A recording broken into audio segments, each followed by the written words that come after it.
이번 두 번째 하겠습니다. 다 끝낼 수 있을지 잘 모르겠는데. 아멘. 후대 자매님들, 창세기부터 시작해서 지금 민수기까지 왔는데요. 민수기는 모세가 쓴 네 번째 책입니다. 주전 한 1452년경에 이집트에 있던 이스라엘 백성들을 이끌어서 요단강 동쪽에 모압 평원에서 거의 이제 40년이 다 되었을 때 그곳에서 하나님께서 주신 말씀을 기록한 것인데요. 성경을 왜 읽고 연구해야 되는지 아십니까? 분명해야 됩니다. 디모데후서 3장 15절, 16절, 17절에 그 말씀이 나오죠. 성경을 우리가 읽는 목적은 예수님 안에 있는 구원을 얻는 지혜를 얻도록 하기 위한 것입니다. 첫 번째가 믿음으로 말미암아, 두 번째는 이 성경은 하나님의 호흡하심이기 때문에 우리가 이렇게 가르치고 가책받고 바로잡고 의로 교육하는데 유익하기 때문에 성경을 읽는 것입니다. 세 번째가 성경을 읽는 목적은 하나님의 사람을 온전케 해서 모든 선한 일을 위해서 준비되도록 하기 위한 것입니다. 그래서 주의 회복 말씀이든 성경 각본에 대한 개관이든 우리가 성경을 읽고 연구하는 목적은 지식 많이 얻는 거 아닙니다. 그런 것이 아니고 성경에 있는 새로운 것을 아는 것이 아니라 우리가 믿음을 통해서 이 말씀을 통해서 구원받는 것이고요. 우리가 온전케 되는 것이고 하나님이 일을 하도록 장비되고 예비되기 위한 것입니다. 그래서 어쨌든 이 힘든 시간에 오셔가지고 1시간씩이나 이렇게 말씀을 듣는 형제 자매님들을 격려합니다. 아멘. 개관 로마 숫자 1번 지난번에 이어서 다시 한번 민수기를 이렇게 간략하게 한번 살펴보겠습니다. 민수기는 무슨 내용이냐 하면 하나님의 군대가 편성되어서 하나님과 함께 전쟁하기 위해서 여행하고 있다는 것을 기록하고 있습니다. 그래서 로마 숫자 1번에 민수기는 하나님께서 선택하시고 구속하신 백성이 어떻게 제사장 군대로 편성되어 하나님과 여행하고 이 땅에서 하나님의 권익을 위해 하나님과 함께 싸우는지를 기록하고 있습니다. 민수기는 세 부분으로 나눠지죠. 첫 번째가 군대로 편성됨입니다. 두 번째가 여정, 하나님과 함께 움직이는 것입니다. 진군하는 것입니다. 세 번째가 하나님과 함께 전쟁하는 것, 싸우는 것입니다. 군대로 편성되게 보면은 그 내용을 한번 보죠. 1번, 군 복무를 할 수 있는 20세 이상 모든 남자의 수를 세는 것이 나옵니다. 다 세어보니까 60만 3,550명이 개수가 되었습니다. 그런 다음에 2번, 이스라엘 12지파가 성막을 향하여 대형을 이루어 진을 쳤습니다. 이게 만일 성막이라면 유다 지파를 선두로 해서 이쪽에 동쪽에 세 지파, 그 다음에 르우벤을 중심으로 해서 남쪽에 세 지파, 에브라임을 중심으로 해서 이게 어딥니까? 서쪽에 세 지파, 그런 다음에 단을 중심으로 해서 세 지파가 북쪽에 이렇게 대형을 칩니다. 그리고 성막 주변에는 동쪽에는 모세와 아론의 아들들, 그리고 이게 남쪽, 서쪽, 북쪽에는 레위의 세 아들인 고앗, 게르손, 무라리가 성막을 봉사하기 위해서 이렇게 진열을 하는 겁니다. 이건 아주 놀라운 배경이죠. 그런 다음에 3번을 봅시다. 아론과 그의 아들들이 제사장 봉사와 레위 지파의 거룩한 봉사가 안배됩니다. 이 군대는 다만 그냥 백성들로 편성된 군대가 아니고요, 제사장 군대입니다. 그래서 특별히 그들이 성막, 언약궤, 그 안에 있는 기구들을 직접적으로 봉사하는 아론과 그의 아들들의 제사장 봉사가 있고요. 그 다음에 레위의 세 가문으로 이루어진 제사장의 봉사를 보조하는 돕는 봉사가 있었습니다. 이런 봉사가 안배되었고, 네 번째, 그런 다음에 봉사가 안매된 다음에 하나님은 이스라엘 백성의 더러움을 처리하게 하시고 나실인의 헌신을 요구하셨습니다. 이 더러움은 뭐냐면은 나병, 반역적인 것이죠. 유출병, 우리 몸에서 나오는 비정상적인 그런 것들이 나옵니다. 그뿐만 아니라 각종 죄를 처리하고, 지난번에 제가 말씀드렸죠. 그 아내에 대해서 남편이 질투의 영이 생겨서 제사장에게 데리고 갑니다. 그래서 질투의 소재물을 만들어서 그 여자의 순결을 시험하는 것이 나옵니다. 그런 다음에 나실인, 우리가 나실인은 뭔지 아시죠? 하나님을 위해서 절대적으로 사는 생활하신 그리스도의 예표입니다. 하나님의 군대는 이 땅에 어떤 것도, 세상의 어떤 누림도 관심하지 않고요, 죽음에서부터 절대적으로 분별되어 있고 하나님께 절대적으로 복종하고 천연적인 애정을 처리하는 그런 종류의 사람들로 군대가 편성이 되는 겁니다. 네, 그렇죠. 그 다음에 이렇게 백성의 더러움이 처리되고 나실인의 헌신이 있은 다음에 하나님이 제사장으로 하여금 이스라엘 백성들을 축복을 하게 하십니다. 하나님께서, 여호와께서 지키시고 은혜를 베푸시고 평안을 주시기를 축복합니다. 이스라엘 군대는 이렇게 축복을 받죠. 그런 다음에 하나님의 축복받은 이스라엘 군대에 12지파의 인도자들이 하나님께 제물을 드립니다. 뭐 언접시, 엄대접, 금장, 황소, 염소, 송아지 이렇게 양들을 하나님께 드립니다. 그런 다음에 하나님께서 모세에게 아론으로 하여금 성소에서 병자대의 불을 밝히라고 하는 겁니다. 전쟁하기 위해서는 반드시 병자대의 불로 상징된 빛이 필요합니다. 이 빛이 있어야만 제물도 드릴 수 있고 전쟁도 할 수가 있는 것이죠. 아주 중요합니다. 그런 다음에 군대로 편성되는 마지막 항목이 이스라엘 자손이 이집트에 나온 이듬해 첫째 달에 유월절을 지키는 겁니다. 유월절은 이스라엘 백성들에게 있어서 첫 번째 명절입니다. 이것은 그들이 이집트에서 후속을 받았고 구원을 받았고 그리스도를 얻게 됨으로써 그들의 노정을 시작하는 것이고요. 오늘날로 치자면 주님의 산이라고 할 수가 있는 겁니다. 우리의 전쟁에 있어서 우리가 우리 자신을 멈추고 하나님이 이루신 구속, 명절을 지킬 필요가 있습니다. 그런 다음에 이스라엘 백성들은 이제 민수기 9장부터 여정을 떠납니다. 하나님이 어떻게 인도하시냐면 1번 이스라엘 자손이 구름과 나팔에 의해 안내를 받아 부대별로 진군을 합니다. 그래서 낮에는 구름, 밤에는 이것이 또 불로 바뀝니다. 그리고 나팔 소리에 의해서 경고를 줍니다. 이런 방식으로 안내를 받고 진군을 하죠. 진군할 때 제일 앞에 나가는 것은 언약궤가 먼저 나갑니다. 그 다음에 유다 지파, 그리고 나서 이제 베냐민 지파, 러벤 지파, 그 뒤에 이제 아론과 그의 죄송합니다. 그 아론의 아들들이 따라가는 겁니다. 그리고 이제 쭉쭉쭉쭉 이렇게 해서 진군을 하는 것이죠. 아주 특별한 방식으로 진군을 합니다. 그 다음에 2번에 보시면 언약궤가 이스라엘 자손들 앞에서 그들을 인도했습니다. 이 인도는 두 방면이 있습니다. 구름과 두 나팔에 의한 일반적인 안내에 의해서 이스라엘 백성이 진군했을 뿐만 아니라 언약궤가 이스라엘 백성 앞에서 그들을 먼저 인도했습니다. 잘 따라오고 계십니까? 제가 너무 빠릅니까?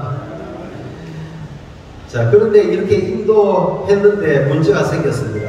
3번 보면 이스라엘 백성과 인도자들이 실패하는 내용들이 민수기에 기록되어 있습니다. 첫 번째, 진영의 바깥쪽에 있는 사람들이 하나님께 불평했습니다. 그래서 그들이 심판을 받았죠. 태워졌습니다. 그래서 그곳의 이름을 다베라라고 합니다. 다베라라는 것은 불태워졌다 이런 것입니다. 그 다음에 우리 중에 섞여 사는 사람들이 만나의 실증이 나서 탐욕에 빠지게 됩니다. 그래서 사람들을 선동해서 만나에 대해서 실증을 느끼게 해서 이스라엘 백성 전체가 온 회중이 하나님을 또 불평하게 됩니다. 그래서 하나님이 재앙으로 그들을 치셨죠. 이 재앙이 뭐냐면은 메추라기를 주셨죠. 그리고 하나님이 그들을 많은 사람들의 수를 치셨습니다. 그래서 그곳의 이름이 기브론 핫다와 부릅니다. 이것은 탐욕의 무덤입니다. 하나님께서 주신 음식인 만나를 싫어할 때 다른 것들을 먹게 되고 그 결과는 그 탐욕의 무덤에 다 죽게 되는 겁니다. 그 다음에 이제 또 어떤 실패가 있었냐면 미리암과 아론이 모세를 비방합니다. 그의 대표 권위에 대해서 비방을 하게 되죠. 왜냐하면 모세가 구스 여자를 아내로 취한 것이고 원래 하나님이 이방 여인을 취하지 말라고 했는데 모세가 구스 여자를 취했습니다. 근데 하나님은 거기에 대해서 어떤 반응도 하지 않았습니다. 그런데 미리암과 아론이 모세를 비방하자 미리암이 나병에 걸리게 되는 겁니다. 7일 동안 격리되었죠. 그런 다음에 아주 중요한 사건이 나오는데 이스라엘 12지파의 각 대표를 뽑아서 가나안 땅을 정탐하게 합니다. 그런데 돌아온 10명의 정탐꾼들이 그 가나안 땅에 대해서 악한 보고를 하여서 그 결과로 이스라엘 백성들이 하나님을 불신하게 됩니다. 그래서 하나님이 이스라엘 백성들을 매우 싫어하게 되죠. 혐오하게 됩니다. 그곳이 바로 가데스 바네아입니다. 그런 다음에 이스라엘의 인도자들 보라를 비롯해서 250명이 집단적으로 반역을 하게 됩니다. 그 결과 땅이 갈라져서 그들을 삼켜버립니다. 산채로 음부로 내려가게 됐죠. 그리고 향로를 다 가지고 오게 한 다음에 불이 나와서 그들을 다 태워버렸습니다. 그리고 그 불탄 향로, 그 향로를 가지고 번제단에 입히게 하였습니다. 그래서 이스라엘 백성들에게 반역의 결과가 없다는 것을 하나님이 보여주셨습니다. 그런 다음에 이제 누가 정말 하나님을 섬길 수 있는가, 하나님이 인정하는 사역이 어디에 있는가를 보여주시기 위해서 각 지파에서 막대기, 지팡이를 하나씩 가지고 와서 이름을 쓰게 했습니다. 레위 지파의 지팡이에는 아론의 이름을 썼는데 나머지는 다 아무 반응이 없었지만 아론의 지팡이는 싹이 나고 꽃이 피고 아몬드 열매가 익었습니다. 이로써 아론의 봉사를 하나님이 입증해 주신 것을 보여주고 있습니다. 그런 다음에 이제 온 회중이 모세와 아론에게 불평을 합니다. 그래서 왜 우리를 이곳에 데려왔느냐, 이 만나는 너무 혐오스럽다. 하나님께 대해서, 하나님을 향해서 많은 불평을 했습니다. 그래서 하나님이 불평하는 그들을 심판했죠. 뭘로 심판했습니까? 불뱀을 보여서 죽게 해버렸습니다. 그리고 우리가 또 모세의 실패를 볼 수 있습니다. G번에 모세가 이스라엘 백성들이 모리바라는 장소에 와서 물이 없어 불평할 때 하나님이 반석을 향하여서 명령하라고 말씀하셨는데 모세가 그만 그것을 두 번 쳐버립니다. 그리고는 이 반역자들아 하면서 이스라엘 백성들 앞에 하나님을 거룩함을 나타내지 못했죠. 하나님을 합당하게 대표하지 못했습니다. 그래서 결국은 모세가 가나안 땅에 들어가지 못하게 되었습니다. 그래서 그곳의 이름을 모리바, 하나님과 함께 따지고 투쟁하고 따졌다는 곳이라는 뜻입니다. 그래서 이런 상황 가운데서 하나님은 특별한 일을 하셨는데 불결을 씻는 물을 만들게 했습니다. 붉은 암송아지를 태워서 그 죄를 물에다가 넣어서 부정한 사람들에게 뿌리라고 했습니다. 왜냐하면 얼마나 많은 사람들이 죽었습니다. 민수기 12장, 16장에 그 당시에 이스라엘 백성들의 시체가 얼려버렸습니다. 그래서 하나님의 군대가 진군하기 위해서는, 전쟁하기 위해서는 불결한 것들, 죽음을 처리할 필요가 있는데 그것이 바로 붉은 암송아지의 재를 물에 타서 뿌릴 때 그것이 씻어지게 되는 겁니다. 그래서 이렇게 이스라엘 백성은 군대로 편성되고 여정 가운데 많은 공간을 통과하게 됩니다. 그렇죠? 그런 다음에 이제 민수기 21장에서부터 그들은 전쟁하기 시작합니다. 첫 번째는 여리고 동편에 있는 가나안 땅으로 들어가는 문지기들이라고 할 수 있는 가나안 사람 아랏 왕과 아모리 족속의 왕 시온과 바사나 옥을 패배시킵니다. 근데 이 패배시키고 난 다음에 이제 모압 왕이 있습니다. 모압, 우리가 그림을 보면은 그 사해 그 밑에 모압이라는 땅이 있습니다. 모압이 뭔지는 알죠? 그 롯의 딸, 두 딸이 아버지와의 근친 상가를 통해서 출생한 그 후손이 모압과 암몬입니다. 그래서 이쪽 이스라엘 땅 오른쪽 편에 아래는 모압이 있고 위에는 암몬이 있습니다. 그래서 그 모압 왕 발람이라는 이방인 신원자를 고용해서 이스라엘을 저주하려고 했습니다. 근데 발람이 그렇게 하지 않았죠. 오히려 이스라엘을 축복했습니다.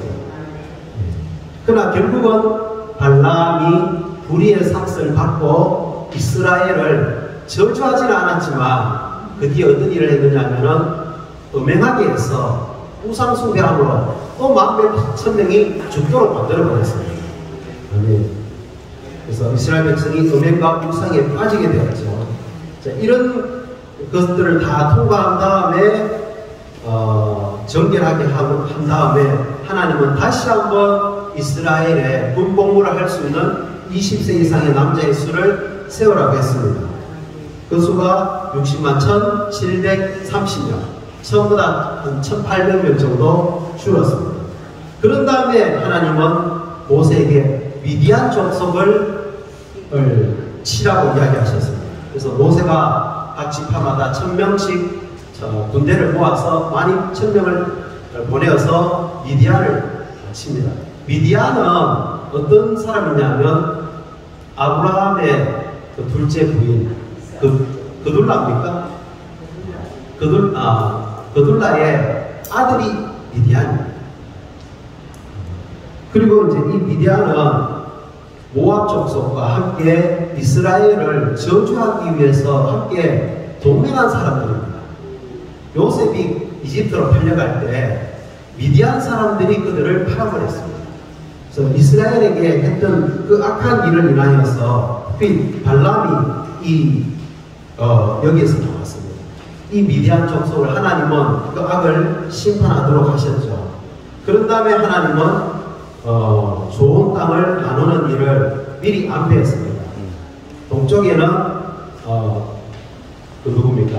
첫 번째 아들 로벤과 갓과 므낫세 반 지파가 그 땅을 달라고 요구를 했습니다. 그렇게 요구하면 안 되는데 요구했습니다. 이스라엘 백성은 반드시 요단강 서쪽을 얻어야 되는데 요단강 동쪽 땅을 달라고 했습니다. 요단강을 건넌다는 것은 죽음을 통과한다는 것입니다. 우리가 좋은 땅을 얻으려면 반드시 죽음을 통과해야 됩니다. 자기의 손으로 그 땅을 얻은 것입니다. 그래서 이 사람들이 이 두 지파 반이 결국은 이쪽에 아수르에 의해서 제일 먼저 정복당하고 포로로 사로잡혀 가게 되는 겁니다. 그래서 우리가 선택하는 것은 하나님의 안배에게 맡겨야 되지 우리의 손으로 선택해서는 안 된다는 걸 보여주고 있는 것이죠. 그런 다음에 이제 좋은 땅 안에서 특별히 레위 지파에게는 그 땅을 주지 않습니다. 레위 지파에게는 이 좋은 땅에 48개의 성을 안배해 주었습니다. 그 중에서 도피성 6개가 있는데 요단강 동쪽에 셋, 서쪽에 셋이 있습니다. 그 내용은 조금 이따 교통을 하죠. 그리고 나서 이제 이 민수기는 무엇을 말하냐면 이스라엘 백성들이 도표 지도를 보시면은 이집트의 람세스에서부터 시작해서 여리고 요단강 동쪽에 모압 평원까지 거쳤던 42개의 지점을 언급하고 있습니다. 마태복음 1장에 보면 아브라함의 후손 예수님이 두 번째 세대죠. 아브라함부터 다윗까지, 또 다윗에서 포로로 잡혀가기 전까지, 포로에서부터 예수님까지 42세대입니다. 이것은 그리고 이들이 거친 지점도 42곳입니다. 인류가 아브라함부터 시작해서 모든 인류의 세대는 목표가 뭐냐면은 그리스도를 이 땅에 가져오고 출생시키는 겁니다. 이스라엘 백성들이 이렇게 람세스부터 시작해서 시내의 산을 통과해서 그 너보산까지 이르러서 가나안 땅으로 들어가기까지 목표는 가나안 땅이신 그리스도를 얻는 것을 보여주고 있습니다. 아유, 막 쉴 새 없이 달려왔는데. 자, 이제 한 10분 남았거든요. 저는 형제 자매님들하고 그냥 민수기 중점들을 한번 읽겠습니다. 자, 이걸 읽으시고, 민수기가 무슨 내용을 말하는 책인지를 인상받으시기 바랍니다. A번 같이 읽어보죠. 민수기는 처음부터 끝까지 영광스러운 책이다. 민수기의 처음에서 하나님은 군대를 편성하셨고, 민수기의 마지막에서 우리는 이 군대가 전복한 땅을 나누는 일에 관한 기록을 본다. 민수기는 실패와 방황이 있지만 영광스러운 책입니다. 하나님 땅에 볼 때 그분과 함께 싸울 수 있는 각 지파별로 표시를 가진 깃발 아래 진영을 친 군대가 편성되었기 때문에 너무나 영광스럽습니다. B번 같이 읽어보죠. 민수기 1장은 하나님의 전거를 보호하고 이 땅에서의 하나님의 움직임을 위해 싸우는 군대로 편성되기 위해서는 성장과 성숙이 요구됨을 대시한다. 이스라엘 남자가 군복무를 하기 위해서는 적어도 20세가 되어야 한다. 이것은 성장과 성숙이 관계됩니다. 어린아이와 여자는 군대에 편성되지 않습니다.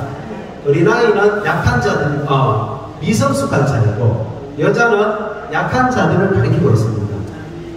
하나님의 군대로 편성되기 위해서는 우리 반드시 성장하고 성숙해야 되는데 특별히 생명의 체험의 세 번째 단계를 통과해야 됩니다. 육체와 자아와 타고난 조성을 처리할 때만 비로소 몸으로 건축될 수 있고 영적 전쟁을 할 수가 있습니다.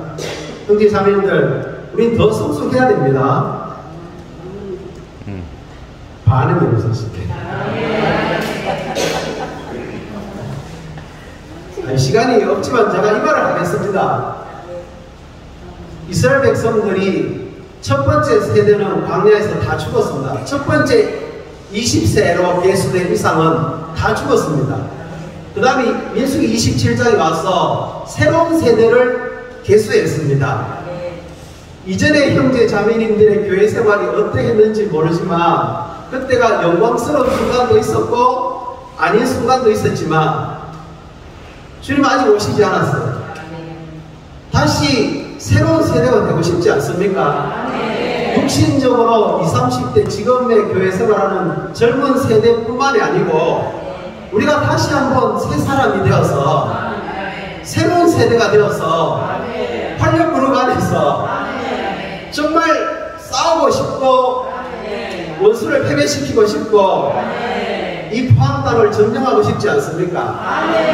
제가 그걸 말씀드리는 겁니다. 아멘. 자, 12번을 읽어봅시다. 민수기 2장에서 이스라엘이 대령을 이루어 진을 친 것은 하나님께서 호소하신 백성이 새 예루살렘으로 완결되는 것을 보여주는 예표이다. 새 예루살렘에는 사면위에 12개의 문이 있습니다. 그 문에는 이스라엘 12지파의 이름이 기록되어 있습니다. 이거 마치 민수기에서 성막을 중심으로 12지파가 3지파씩 내면에 진친 것과 똑같은 겁니다. 결국 그들은 하나님의 증거인 언약궤를 보호하는 아주 높은 성맥이 되었다는 걸 보여주고 있는 겁니다. 아멘. D번 민수기 3장과 4장은 하나님의 움직임을 위한 제사장들과 레위인의 봉사에 관한 기록이다. 거룩한 봉사는 제사장들과 레위인들에 의해 수행되었다. 레위인은 직접적으로 언약궤, 금동잔대, 임재의 떡상, 분향단, 번제단, 그리스도와 직접적인 관련이 있는 것들을 봉사했고, 아론의 아들들은 레위인들은 이것을 성막의 기구들을 옮기는 것, 치는 것, 또 제사장을 도와서 봉사하는 것입니다. 그러나 오늘날 신약에서는 이 제사장과 레위인이 하나입니다. 그래서 우리가 하는 외적인 모든 봉사는 내적인 제사장 직분의 감독과 느낌을 따라서 하는 겁니다. 설거지 하실 때, 밥을 지으실 때, 의자 베일을 하실 때 주님 이 음식을 통해서 성도들이 건강하게 해주십시오. 오늘 이 집회에 참석한 사람들에게 은혜가 넘치게 하여 주십시오. 이것이 제사장의 봉사 아래 레위인의 봉사를 하는 겁니다. 2번 민수기 5장에서 남편에게 질투심을 일으킨 아내를 처리하는 것은 그리스도께서 그분의 민면이들과 교회에 대하여 질투하시는 것을 보여주는 예표이다. 아시죠? 신부는 군대가 됩니다. 주님의 군대가 되기 위해서는 우리는 순결한 아내가 될 필요가 있습니다. 주님 아닌 다른 것들은 사랑해서는 안 되는 겁니다. F번 민수기 6장을 통해 하나님은 그분의 모든 백성이 나시린이 되기를 갈망하신다. 나시린이 되는 것은 하나님께 속하도록 절대적이고도 궁극적으로 거룩하게 되고 분별되는 것이다. 다시 말하면 하나님의 의는 다른 어떤 것도 위하지 않고 하나님의 만족 곧 예수님의 정과 외에는 다른 어떤 것도 위하지 않는 것이다. 형제자매님들, 나시린이 되지 않으면 싸울 수 없습니다. 나시린이 되지 않으면 이기는 자가 결코 될 수 없습니다. 그 다음에 G분입니다. 민수기 6장에서 우리는 제사장들이 축복하는 것에 전형을 본다. 이 축복은 구약의 축복이나 신약의 축복이라기보다는 삼위 하나님의 영원한 축복이다. 이 축복은 바로 삼위 하나님께서 그분의 신성한 삼일성 안에서 우리의 누림을 위해 그분 자신을 우리 안으로 분배하시는 것이다. 하나님은, 아버지 하나님은 온갖 방법으로 우리에게 사랑 안에서 복을 주시고 우리를 지켜주십니다. 아들 하나님은 그분의 얼굴을 우리에게 비추시고 은혜를 주십니다. 그 영 하나님은 우리에게 밝은 표정을 지으심으로써 우리를 확정하시고 평안을 주십니다. 이제 자매님들, 교회생활 오래 하시다 보면 틀림없이 이런 일이 있습니다. 내 환경을 보니까 이 모든 게 의미가 없구나. 폐암에 있는 것도 의미가 없고요. 심지어 교회생활 안에 있는 것도 의미 없다고 느껴지는 그때가 정말 옵니다. 그때 우리가 어떻게 해야 됩니까? 삼위 하나님께 돌이켜야 됩니다. 아버지의 사랑, 아들의 은혜, 그 영의 교통만이 우리의 참된 복이 되는 겁니다. 그때 우리는 다시 한번 일어서서 전쟁할 수가 있는 거죠. H번 민수기 7장에서 이스라엘 12지파가 제물을 바치고 하나님의 말씀하신 이 선위에 민수기 8장에서 하나님은 모세에게 덕불을 밝히라고 지시하셨다. 덕불을 밝히는 유일한 목적은 제물을 바치고 싸우고 움직이기 위한 것이다. 하나님의 백성이 그분의 군대가 되기 위해서는 반드시 빛을 가져야 하는데 그래야만 싸우고 행하고 봉사할 수 있다. 오늘 우리는 복음의 제사장들로서, 신약의 제사장들로서 교회 집회 가운데 찬송하든 기도하든 신언하든 간증하든 모든 것은 빛을 밝히는 겁니다. 빛이 강할수록 7배로 강할수록 전쟁은 더 분명해지는 겁니다. 집회에서 결코 어두운 가운데 있지 마시고요. 영을 사용해서 기름을 불태우러 빛을 밝히시기 바랍니다.